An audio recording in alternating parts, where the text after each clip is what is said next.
మురుడేశ్వర ఆత్మలింగం గురించి మనం తెలుసుకుందాం.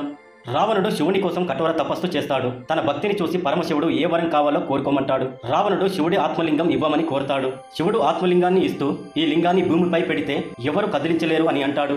రావణుడు ఈ ఆత్మలింగంతో లంకకు చేరితే ఓడించడం సాధ్యం కాదని దేవతలు విష్ణువును గణపతిని వేడుకుంటారు. విష్ణువు తన మాయతో సూర్యాస్తమాయం అయ్యేటట్టుగా చేస్తాడు. రావణుడు సూర్యాస్తమాయం అయ్యిందని భావించి ఆత్మలింగాన్ని ఎవరికైనా ఇవ్వాలని ఎదురు చూస్తాడు. అదే సమయంలో గణపతి బాలుడి రూపంలో రావణుడి వద్దకు వస్తాడు. ఆ బాలుడిని చూసి నా సంధ్యావనం అయ్యేంత వరకు ఈ లింగాన్ని భూమిపై పెట్టకుండా పట్టుకోమని అంటాడు. గణపతి 3 సార్లు పిలిచినప్పుడు నీవు రాకపోతే ఈ లింగాన్ని భూమిపై పెడతాను అంటాడు. రావణుడు సంధ్యావనంలో మునిగిపోయాడు. గణపతి 3 సార్లు పిలిచినా రావణుడు రాలేదు. వెంటనే గణపతి ఆత్మలింగాన్ని భూమిపై పెడతాడు. రావణుడు వచ్చి ఈ దృశ్యాన్ని చూసి కోపంతో ఆత్మలింగాన్ని ఎత్తడానికి ప్రయత్నించినా కదలలేదు. కోపంతో ఆ లింగంపై పిడిగుద్దు వేస్తాడు. దాంతో ఆ లింగం పగిలిపోయి మురుడేశ్వరంలో ప్రధాన భాగం దక్షిణ భారతదేశంలోని వివిధ ప్రాంతాలలో పడతాయి.